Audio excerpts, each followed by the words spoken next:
বন্যা পরিস্থিতি জানাতে ফেনী এবং নোয়াখালী থেকে যুক্ত হচ্ছেন আমাদের সহকর্মীরা। ফেনী থেকে যুক্ত হচ্ছেন সহকর্মী আরিফুল ইসলাম এবং নোয়াখালী থেকে যুক্ত হচ্ছেন সহকর্মী আবুল হাসনাত বাবুল। প্রথমে চলে যাচ্ছি আমরা ফেনীতে সহকর্মী আরিফুল ইসলামের কাছে।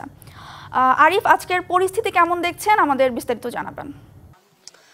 সারা মূলত হচ্ছে যে নতুন গ্রাম প্লাবিত হচ্ছে, তার মধ্যে ফুলগাজী উপজেলার যে আনন্দপুর গ্রামটি রয়েছে সেই গ্রামটি কিন্তু গতকাল রাতেও পানি ছিল না, বাট হঠাৎ করেই বৃষ্টি ছিল না, তারপরেও কিন্তু আসলে পানি উঠে গেছে। কারণ আপনি দেখতে পাচ্ছেন পুরো এই গ্রামটি পানির নিচে তলিয়ে গেছে। যেহেতু আমি এখানে একটি পাকা রাস্তা রয়েছে সেইখানে দাঁড়িয়ে আছি, সেখানে আমার হচ্ছে আঁঠু পরিমাণ পানি।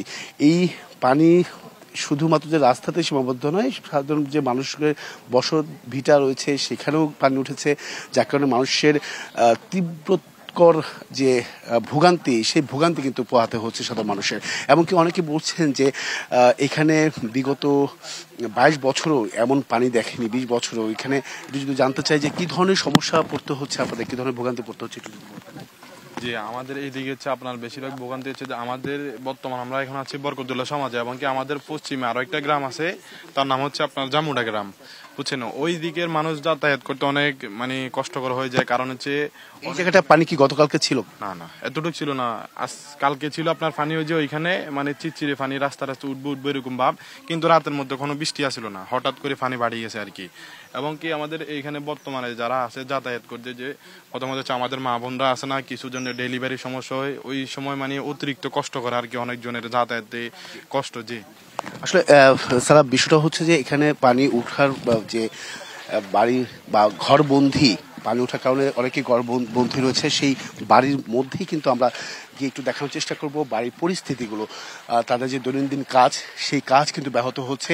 এখানে প্রত্যেকটাই মানুষই আসলে প্রচণ্ড রকম ঝুঁকি নিয়েই তাদের জনজীবন কাটাতে হচ্ছে। কারণ সাপের একটা আতঙ্ক রয়েছে, সেই ভয় বা আতঙ্ক তাদের মধ্যে বিরাজ করছে। এর পাশাপাশি তাদের যে দৈনন্দিন ওষুধ নেওয়ার ক্ষেত্রে বা চিকিৎসার ক্ষেত্রে সব কিছুতেই তাদের অনেকটাই ভোগান্তির মধ্যে পড়তে হচ্ছে। আপনার বাড়িতে পানি উঠেছে, মানে কতটা ভোগান্তি পড়তে হয়? মানে এটা তো বলা বাসা শেষ করা যাবে না, বুঝছেন। মানে গেছে এবার বন্যাতে জন্য আমরা এটা সাঁতার কাশি, এইবারে একই পরিস্থিতি, বুঝছেন, বয়ে বয়ে গেছে এবারও, বুঝছেন। মানে আর্থিক অবস্থা খুবই দুর্বলতা, বুঝছেন। আর কি বলবো, আমাদের মাস্টার আছে, মাস্টার কিছু বলে। অ্যাকনন সোপ, দেশের নাম্বার 1 হালাল অ্যান্টিব্যাকটেরিয়াল সোপ, ন্যাচারাল ব্যাকটেরিয়ালাইসিসের সুরক্ষায় ফ্রেশ ও অ্যাক্টিভ সব সময়। জি, আর কোনো এই যে যদি সাপ পোকামাকড়ের ভয় আছে কিনা? জি, সেই ভয় তো থাকেই, কারণ আশেপাশে সব ভেসে গেছে, তাহলে আমাদের মতো তারাও তো নিরাপদ আশ্রয় খুঁজবে, তো সেই রকম একটা আতঙ্ক থাকে। তবে বৃষ্টি না হলে আমরা পানি বাড়বে বলে আশা করি না, আশা করি পানি এখন স্থির ধরছে, তবে বৃষ্টি হলে পানি দ্রুত বেড়ে যাবে। অসংখ্য ধন্যবাদ। বিষয়টি যেটা হচ্ছে যে আবহাওয়া দপ্তর থেকে আমাদের যে তথ্য আমরা জানতে পেরেছি যে ফেনী শহরে বা ফেনী জেলাতে দুপুরের পর থেকে কিছুটা বৃষ্টির পরিমাণটা কমে যাবে বলে কিন্তু আমরা জানতে পেরেছি। তবে এখন মাঝারি ধরনের বৃষ্টি হচ্ছে, তবে পানির স্রোত কিন্তু এখনো থামেনি। তো নতুন নতুন গ্রাম প্লাবিত হচ্ছে, সবকিছু মিলেই এই ফেনীবাসী সত্যিকার অর্থে ঘরবন্দি রয়েছে বলে কিন্তু আসলে আর সাধারণ যে মানুষ তারা বিভিন্ন সহযোগিতা চাইছেন। এই ছিল এখান থেকে সবশেষ। আরিফ, ধন্যবাদ আপনাকে। নোয়াখালীতে বৃষ্টি একটু কমে এলেও জলাবদ্ধতায় দুর্ভোগ বেড়েছে। সবশেষ পরিস্থিতি জানাচ্ছেন সহকর্মী আবুল হাসনাত বাবুল।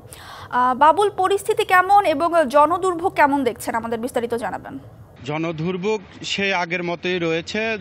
গতকাল যদিও সেই জেলা শহর মাঝদির সড়কগুলিতে যেভাবে পানি ছিল সেই পরিমাণ পানি না থাকলেও কিছুটা পানি কমার কারণে আপনার যানবাহনগুলি ধীরে ধীরে দেখা যাচ্ছে। আপনাকে আমি যদি দেখাই, আমার পিছনে এখন আপনারা দেখতে পাচ্ছেন যে আমি যে সড়কটিতে রয়েছে, এই সড়কটি হচ্ছে জেলা শহরের একেবারে জেলা জজ আদালত চত্বরের সড়ক এটি। এই সড়কটিতে গতকাল এই সময়েও কিন্তু হাঁটুর উপরে কিন্তু পানি ছিল, আজকে কিন্তু হাঁটুর নিচে পানি নেমেছে। এর কারণ হচ্ছে গতকাল সন্ধ্যা থেকে নোয়াখালীতে এখন পর্যন্ত কিন্তু বৃষ্টির পরিমাণ একেবারে কম ছিল বিধায় পানি একটু কমেছে, এবং আমরা সেই তুলনায় কিন্তু যানবাহনও দেখতে পেয়েছি।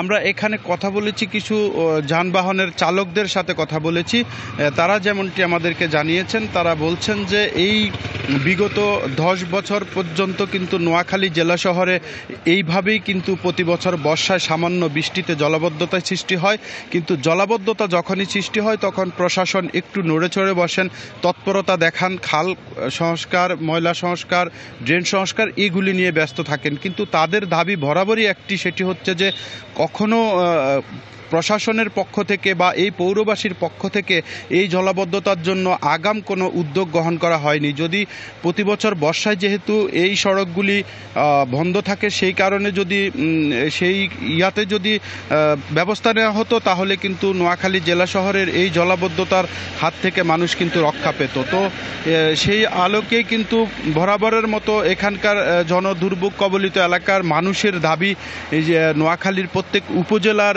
জনদুর্ভোগ কবলিত এলাকার মানুষের দাবি, তারা যাতে করে প্রশাসন এই বছর ত্বরিত গতিতে এই জনদুর্ভোগের থেকে তাদেরকে লাঘবের জন্য প্রয়োজনীয় ব্যবস্থা গ্রহণ করেন এবং পরবর্তী বছরগুলিতে যাতে নোয়াখালীতে এই ধরনের জলাবদ্ধতা সৃষ্টি না হয় সেরকম পদক্ষেপ গ্রহণ করার জন্য অনুরোধ জানিয়েছেন এখানকার স্থানীয় বাসিন্দারা।